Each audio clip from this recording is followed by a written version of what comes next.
Aqui é Carlos Gasparotto, falando diretamente de Birigui, a cidade pérola da Noroeste, para trazer uma palavra para você que está com a esperança de ter dias melhores. Eu vou fazer uma leitura de João capítulo 15, do verso 1 ao verso 8, e vou falar sobre a videira verdadeira e o fruto do crente, a videira verdadeira e o fruto daquele que crê. O apóstolo João escreveu: eu sou a videira verdadeira e meu pai é o lavrador.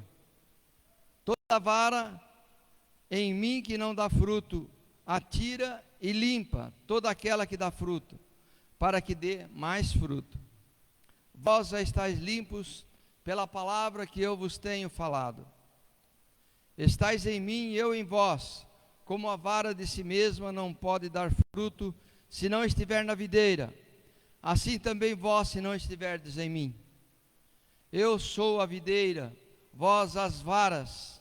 Quem está em mim e eu nele, esse dá muito fruto, porque sem mim nada podeis fazer. Se alguém não estiver em mim, será lançado fora, como a vara, e secará. Os colhem, lançam no fogo e ardem. Se vós estiverdes em mim, e as minhas palavras estiverem em vós, pedireis tudo o que quiserdes e vos será feito. Nisto é glorificado meu Pai, que deis muito fruto, e assim sereis os meus discípulos. Queridos, amigo e amiga, que ouviu essa mensagem bíblica dita por Jesus, e escrita por seu apóstolo, o apóstolo João. Esse capítulo 15 do Evangelho de João nos traz a mensagem de Cristo sobre quem Ele é, quem são os seus discípulos e qual é o fruto que eles produzem. No verso 5, Jesus reafirma que Ele é a videira verdadeira e que os seus discípulos são as varas, os ramos dessa videira.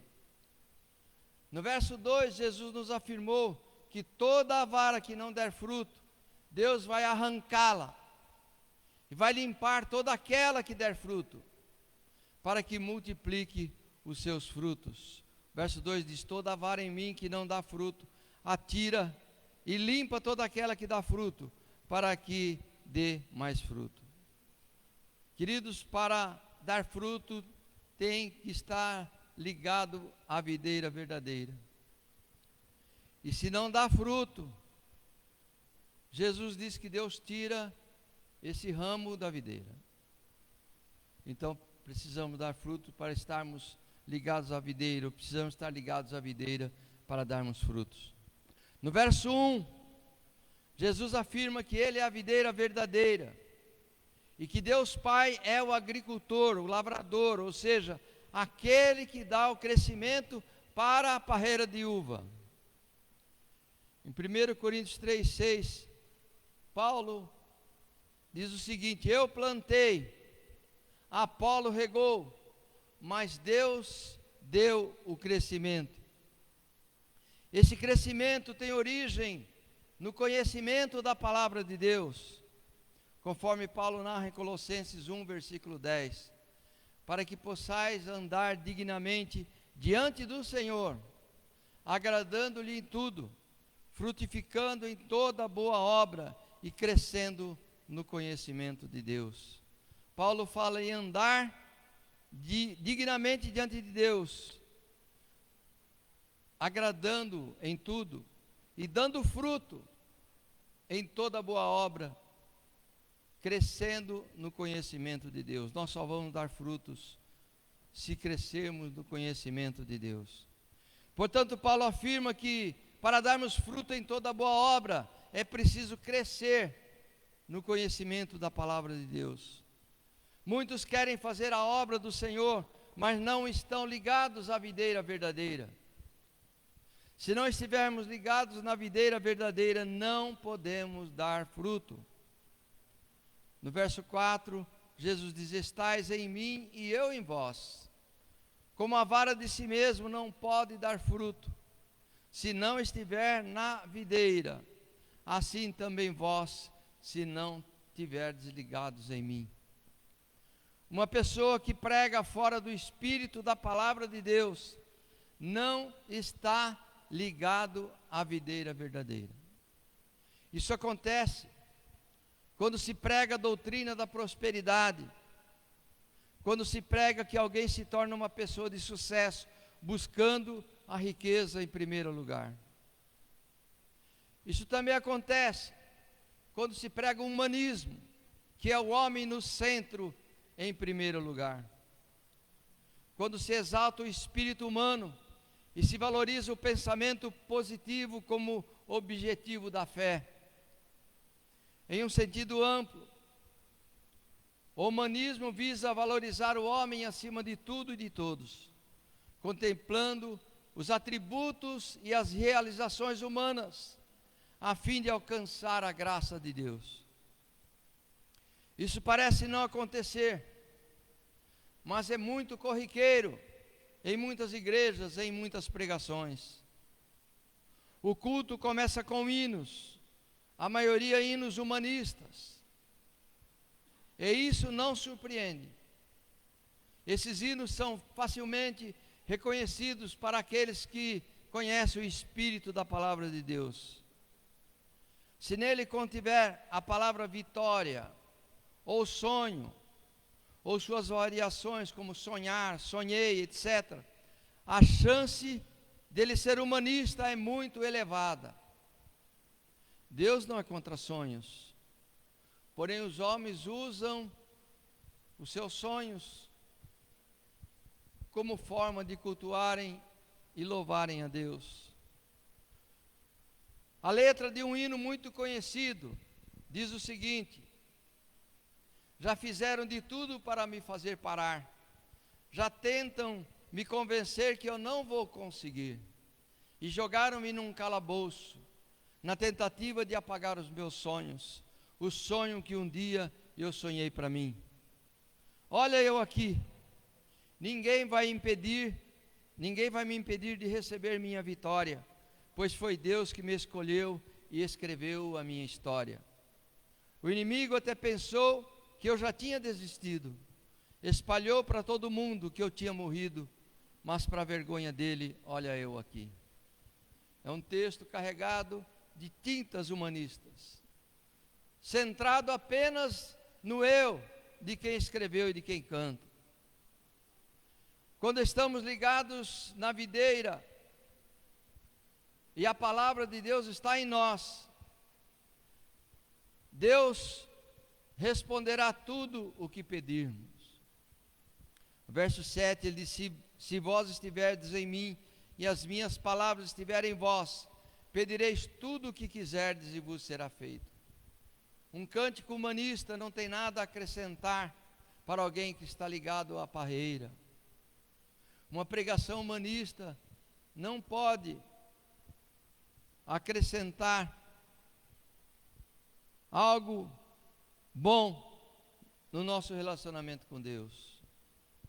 Jesus nos diz que se dermos muito fruto, seremos seus discípulos e glorificaremos a Deus Pai. No verso 8 ele diz: nisto é glorificado meu Pai, que deis muito fruto, e assim sereis os meus discípulos. O que eu vou dizer agora pode chocar a muitos, podem achar essa frase muito estranha, essa verdade que vou dizer pode parecer estranha, mas o fato é que o fruto descrito em João capítulo 15 não é o fruto do Espírito, não é o fruto do Espírito que glorifica a Deus, mas é o fruto produzido pelas varas ligadas à videira verdadeira que glorificam a Deus. O fruto, em primeiro lugar, não é ganhar almas. É comum ouvirmos que dar fruto é ganhar almas. Sermões e mais sermões orientando os cristãos a produzirem fruto são ministrados, e na sua grande maioria a ideia de frutificar ensinada é conquistar almas para o reino de Deus. No sermão de Jesus, que consta no capítulo 15 do Evangelho de João, Jesus se apresenta como a videira verdadeira e os que estão ligados a Ele como as varas. Daí a pergunta: um novo convertido constitui fruto ou constitui vara? Considerando que qualquer que confessa a Cristo como Salvador, passa a estar ligado nele, que é a videira verdadeira. Isso significa que os novos convertidos se constituem vara e não fruto. Certo é que o cristão, como vara ligado à videira, produz fruto.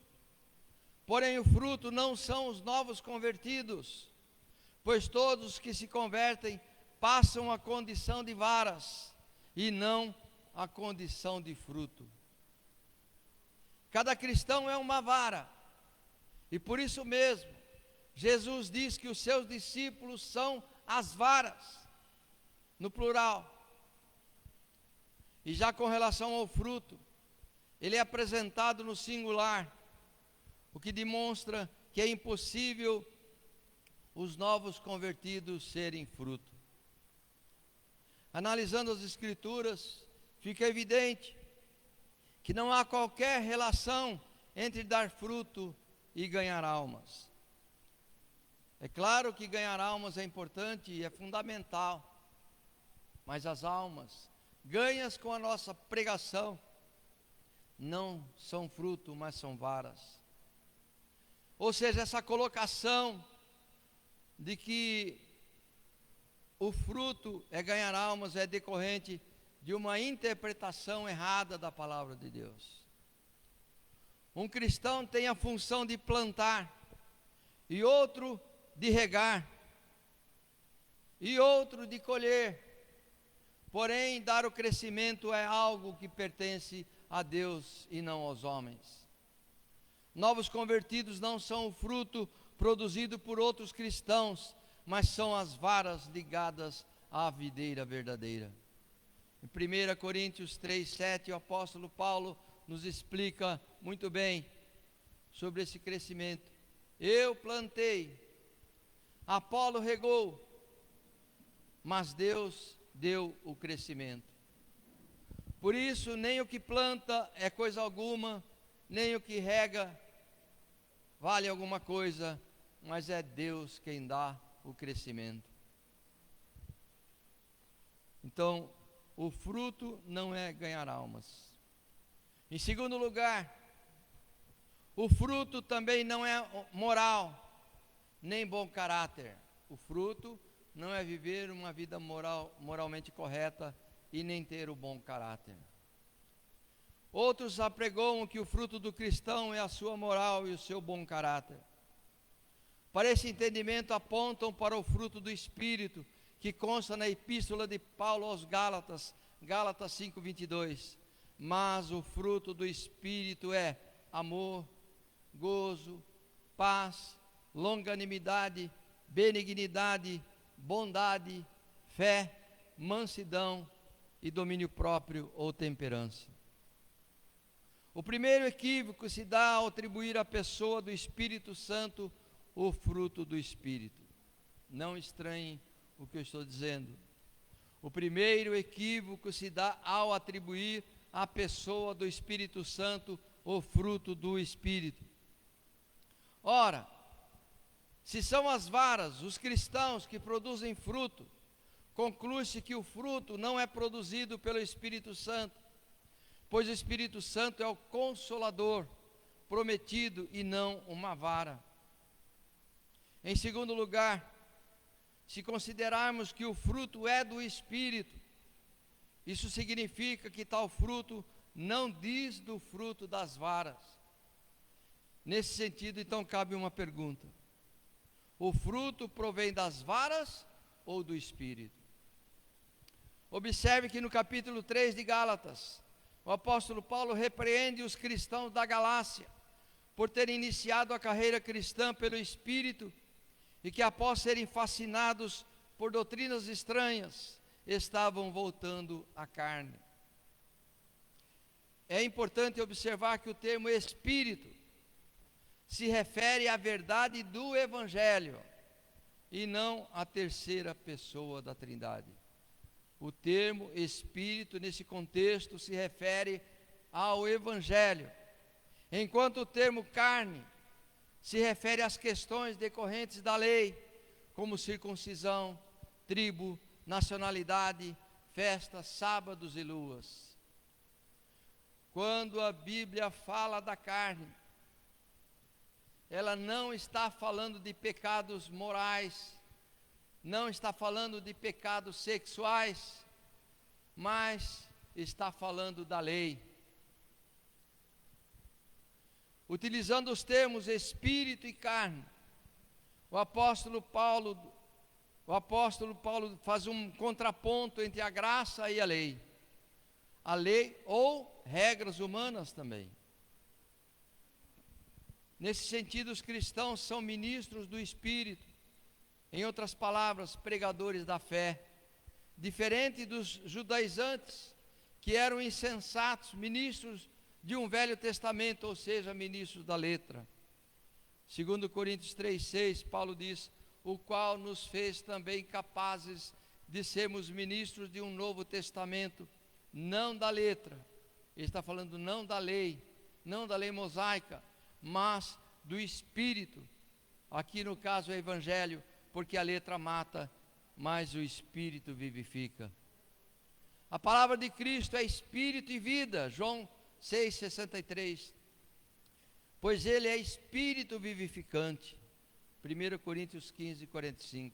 Portanto, o fruto do Espírito que o apóstolo Paulo descreve refere-se ao que o Evangelho produz, que é amor, gozo, paz, longanimidade, benignidade, bondade, fé, mansidão, temperança.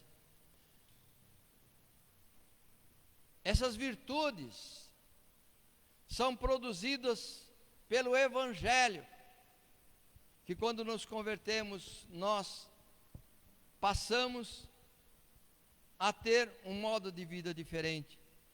O Espírito Santo que habita em nós, a palavra do Evangelho que habita em nós, produz estas virtudes descritas em Gálatas 5:22. Qualquer que se deixa guiar pelo Evangelho, ou seja, pelo Espírito, não está debaixo da lei, uma vez que crucificou a carne com as suas paixões e concupiscências, e portanto pertence a Cristo. Estar ligado à videira verdadeira não se trata de uma questão moral ou de caráter, antes decorre da palavra que procede de Deus. Os cristãos são limpos por causa das palavras de Cristo, das palavras que Cristo falou, e não por causa da moral ou do caráter de alguém. Só é possível estar ligado à videira após nascer da água e do Espírito, e não através de uma mudança de caráter ou da prática de uma nova atitude moral. Apesar de os filhos de Israel possuírem uma moral elevada e um caráter diferenciado dos gentios, contudo, por estarem debaixo da lei, as suas obras eram manifestas: cobiça, idolatria, prostituição, murmuração, pois eles faziam da carne o seu braço. E quando se faz da carne o seu braço, não se consegue viver no Espírito. O povo de Israel era contado como transgressor, motivo pelo qual lhe foi dada a lei. O povo de Israel era contado como transgressor, motivo pelo qual lhe foi dada a lei, porque Paulo diz que a lei é dada para o transgressor. Jeremias 17:5 está escrito: assim diz o Senhor, maldito o homem que confia no homem, que faz da carne o seu braço e aparta o seu coração do Senhor. Que faz da carne o seu braço e aparta o seu coração do Senhor. Esse homem é maldito. E é palavra de Deus, é o Senhor quem diz isso, conforme narrado em Jeremias. Os que confiam na carne, ou seja, na circuncisão, na tribo, na linhagem, no zelo, na lei, no templo, que eram as instituições judaicas, são malditos, pois fazem da carne o seu braço e não confiam no Senhor. Já os que confiam em Deus, servem a Deus em espírito, ou seja, segundo a verdade do Evangelho, que é água e espírito.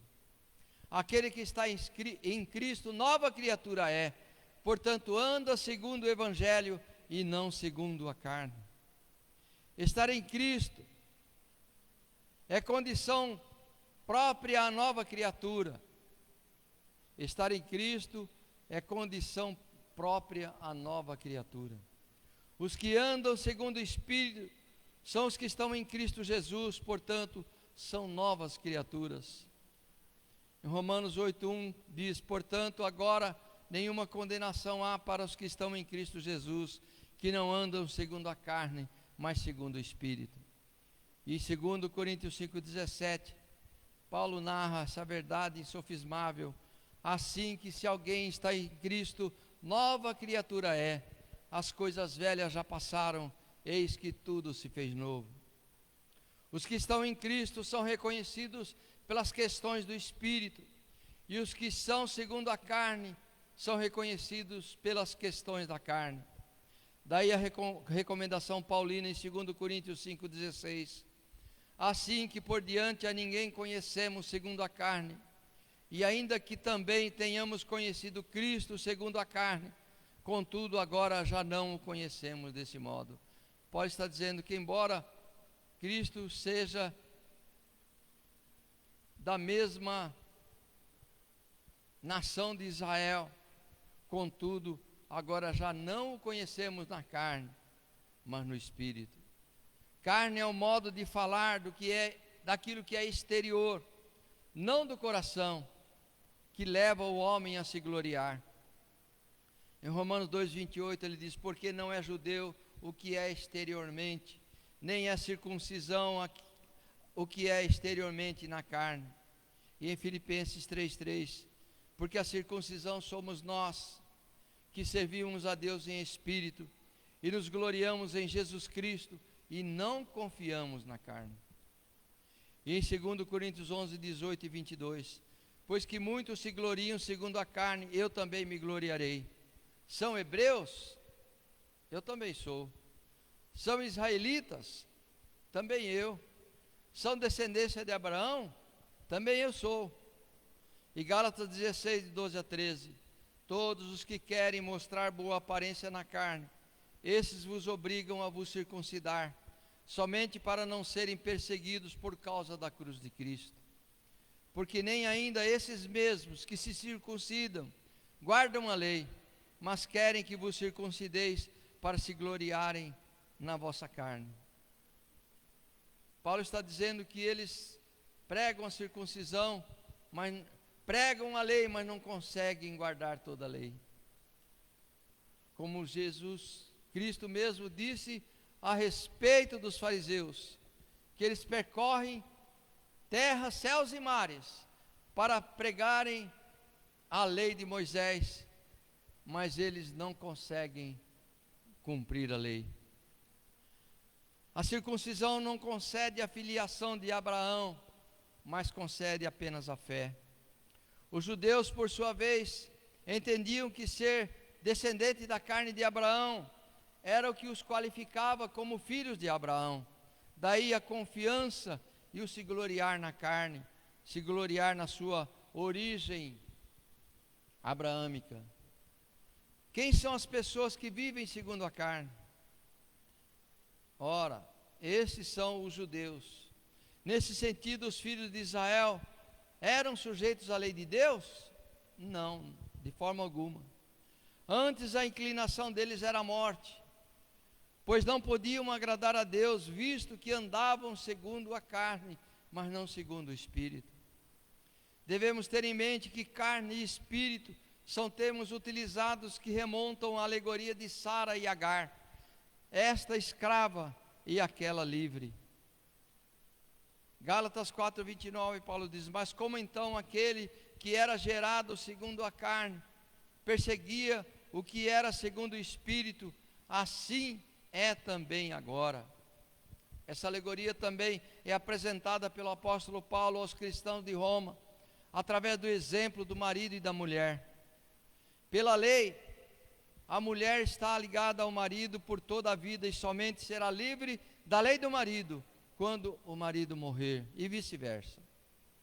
Pelo fato de Cristo ter morrido por todos e todos morrerem, certo é que os cristãos estão mortos para a lei, por causa do corpo de Cristo, portanto, livres da lei.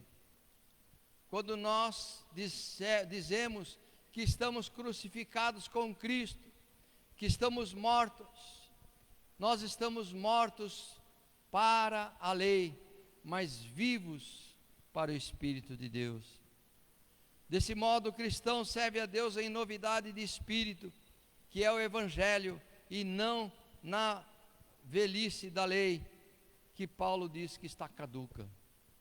Entretanto, o apóstolo Paulo lembra que quando os cristãos estavam na carne, portanto debaixo da lei, a lei somente realçava as paixões do pecado, e assim eram contados como transgressores. Embora a lei seja espiritual, qualquer que é carnal, que segue a lei, está vendido como escravo do pecado. E por mais que queira obedecer a Deus, estará destinado a fazer o que não quer, o que não deseja, pois é impossível a alguém na carne sujeitar-se à lei de Deus. Antes de crer em Cristo, o desejo do apóstolo Paulo era servir a Deus, tanto que ele era zeloso da lei como fariseu. Filipenses 3,6: segundo o zelo perseguidor da igreja, segundo a justiça que há na lei, irrepreensível, diz ele. No entanto, antes de conhecer a Cristo, o que Paulo queria fazer, que era servir a Deus, ele não conseguia fazer. Mas o que aborrecia, que era não servir a Deus, ele acabava por fazer isso. Aqui Paulo traz um desenho, uma foto de um escravo do pecado, porque a pessoa escrava, ela não consegue sair daquele estilo de vida, ele não consegue fazer o bem que deseja, mas o mal que ele não quer, ele faz. A vontade do apóstolo Paulo, quando ele era escravo do pecado e estava na carne, era servir a Deus, porém fazia o que não queria, consentindo assim com a lei. Amados, quando Paulo diz que ele fazia o que não queria, porque ele está falando do tempo que ele era escravo do pecado. Vejam Romanos 7, de 14 a 16. Porque bem sabemos que a lei é espiritual, mas eu sou carnal, vendido sob o pecado. Porque o que faço não o aprovo, pois o que quero, isso não faço, mas o que aborreço, é isso que faço. E se faço o que não quero, consinto com a lei que é boa.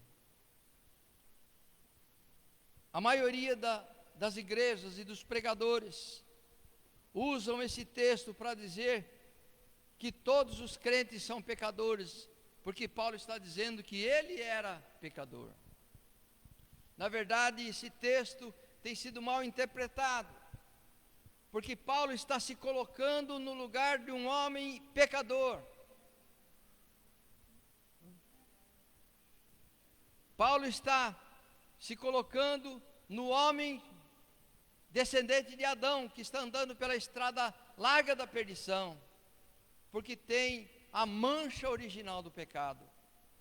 Então Paulo está se colocando nessa situação, não no momento que ele estava vivendo, não era mais esse, porque ele agora era remido pelo sangue de Jesus. Paulo não era mais pecador, mas santo, tanto que nas suas epístolas ele trata todo o povo de Cristo como santos. Então esse texto é um texto em que Paulo se coloca no lugar do pecador, para mostrar como se sente um homem sem Deus, um homem sem Cristo, que era o que ele se sentia antes de se converter. Embora o prazer do apóstolo Paulo fosse a lei de Deus, por causa da carne, ele não era sujeito à lei de Deus. Mas esse quadro mudou quando ele passou a andar segundo o Evangelho, segundo o Espírito, e não segundo a velhice da lei. De sorte que, com o entendimento que há no Evangelho, o homem serve a lei de Deus, mas com a carne o homem somente tem zelo de Deus, porém serve a lei do pecado. E o que é glorificar a Deus, que Jesus se refere nesse texto de João capítulo 15? Glorificar não é dar fruto, mas o fruto glorifica a Deus. Alguns entendem que dar fruto é glorificar a Deus, porém Jesus é claro em afirmar que o Pai é glorificado quando as varas dão fruto. João 15:8.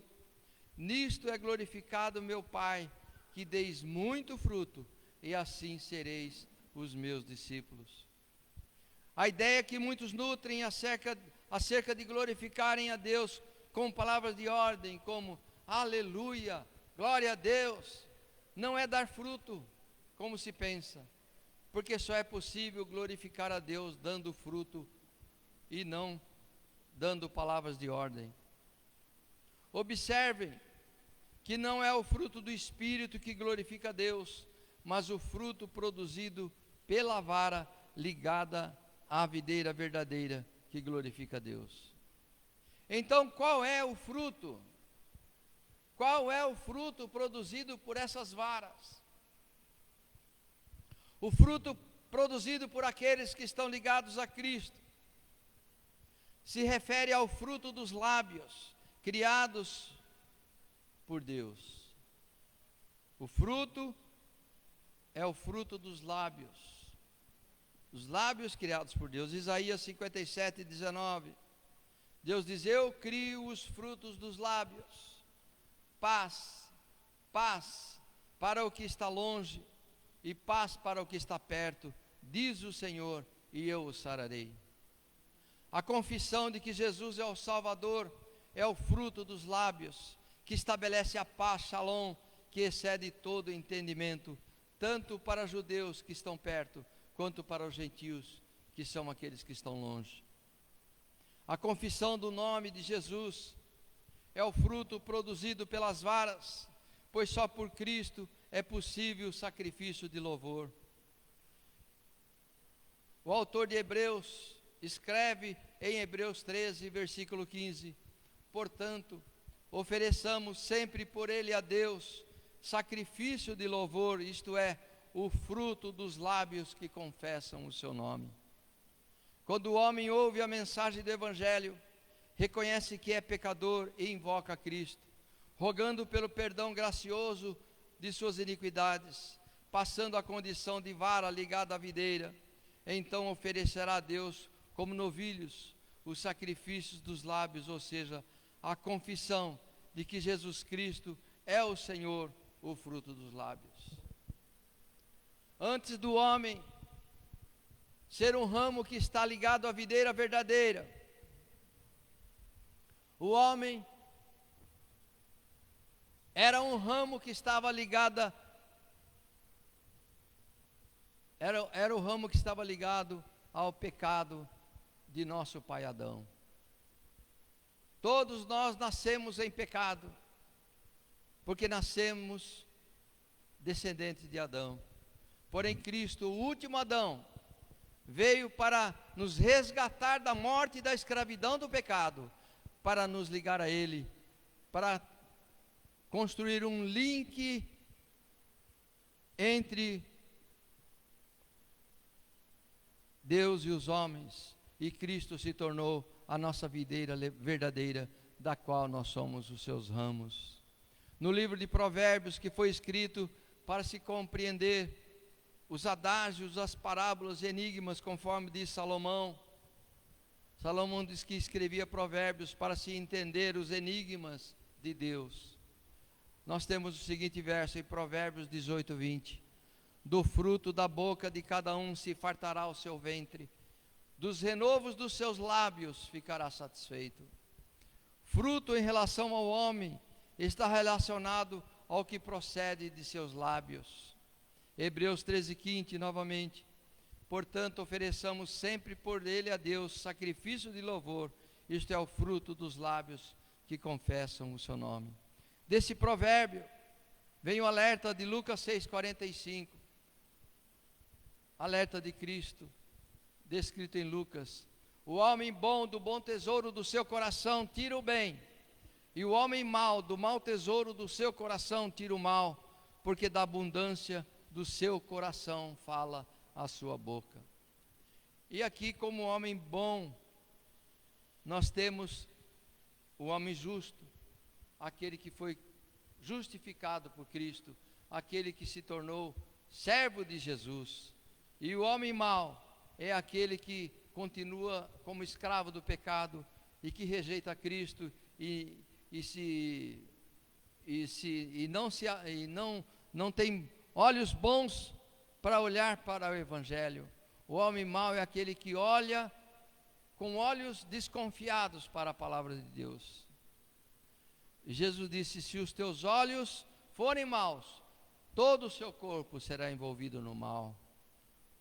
Os homens sem Deus estão fartos dos renovos dos seus próprios lábios, pois tudo que dizem procedem dos seus corações enganosos. E na Bíblia, fruto está relacionado às palavras. Na Bíblia, o fruto está relacionado às palavras. Como se lê em Provérbios 25:11. Como maçãs de ouro em salvas de prata, assim é a palavra dita a seu tempo.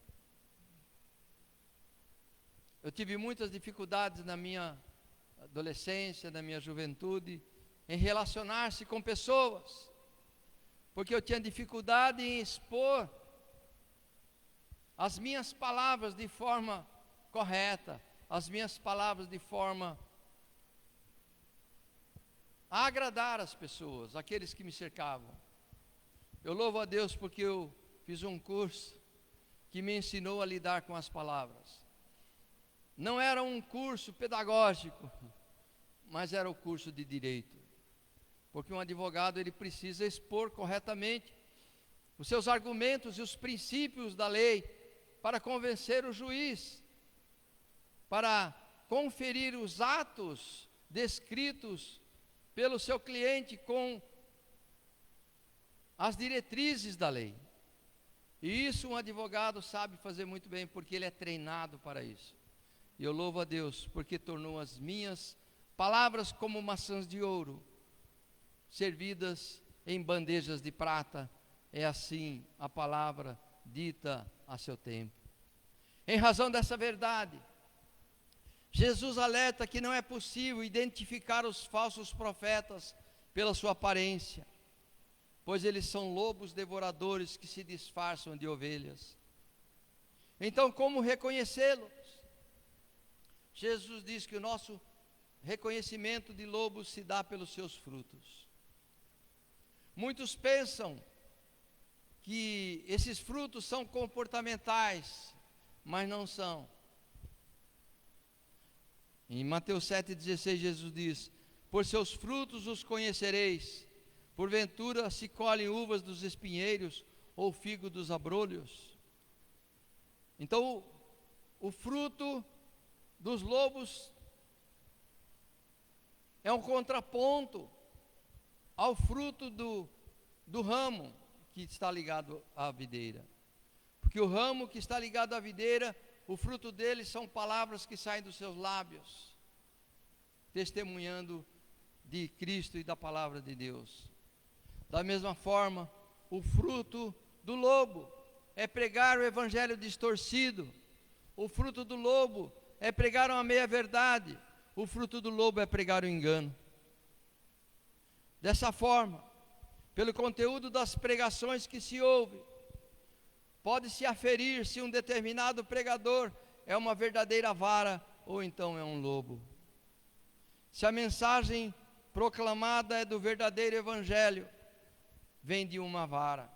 Mas se o contrário ocorre, se é pregado um falso evangelho, esse falso evangelho vem de um lobo, essa pregação vem de um lobo. Os homens sem Deus produzem frutos diversos, cada qual segundo os seus caminhos, conforme Salomão diz em Provérbios 1:31. Portanto, comerão do fruto do seu caminho e fartar-se-ão dos seus próprios conselhos. Já o justo produz o fruto segundo a sua raiz. Provérbios 12:12. O ímpio deseja a rede dos maus, mas a raiz dos justos produz o seu fruto. Sabedor de que é pelo fruto que se conhece alguém. O evangelista João alerta acerca dos anticristos, apontando para a mensagem que anunciam, dizendo em 1 João 4, de 1 a 3: Amados, não creiais a todo espírito, mas provai se os espíritos são de Deus, porque já muitos profetas se têm levantado no mundo. Nisto conhecereis o Espírito de Deus. Todo o espírito que confessa que Jesus Cristo veio em carne é de Deus. E todo espírito que não confessa que Jesus Cristo veio em carne não é de Deus, mas este é o espírito do anticristo, do qual já ouvistes que há de vir, e eis que já está no mundo. Amados, Deus é glorificado pelo fato de ter plantado árvores de justiça em Cristo, obras de suas mãos. Deus plantou em Cristo árvores de justiça segundo o conselho da sua vontade, a fim de que os cristãos produzam muito fruto e constituam louvor à sua glória. Então os homens são ramos e são árvores. Qualquer que está em Cristo foi escolhido e designado para dar fruto, e o fruto permanecerá, ou seja, o fruto que contém a semente que permanece para sempre. Pedro escreve na sua carta, capítulo 1, da sua primeira carta, capítulo 1, 25: Mas a palavra do Senhor permanece para sempre, e esta é a palavra que entre vós foi evangelizada. Em 1 João 4,15 também está escrito: Qualquer que confessar que Jesus é o Filho de Deus, Deus está nele e ele em Deus. Esse é o fruto dos lábios que confessam o nome de Jesus. Portanto, amados, como varas, permaneçamos ligados à videira verdadeira que é Cristo, confessando como Senhor e Salvador de nossas vidas. Você também deixe de ser um fruto do pecado e passe a confessar com seus lábios que Jesus Cristo é o seu Senhor e o seu Salvador, e se torne também um ramo ligado à videira verdadeira. Amém.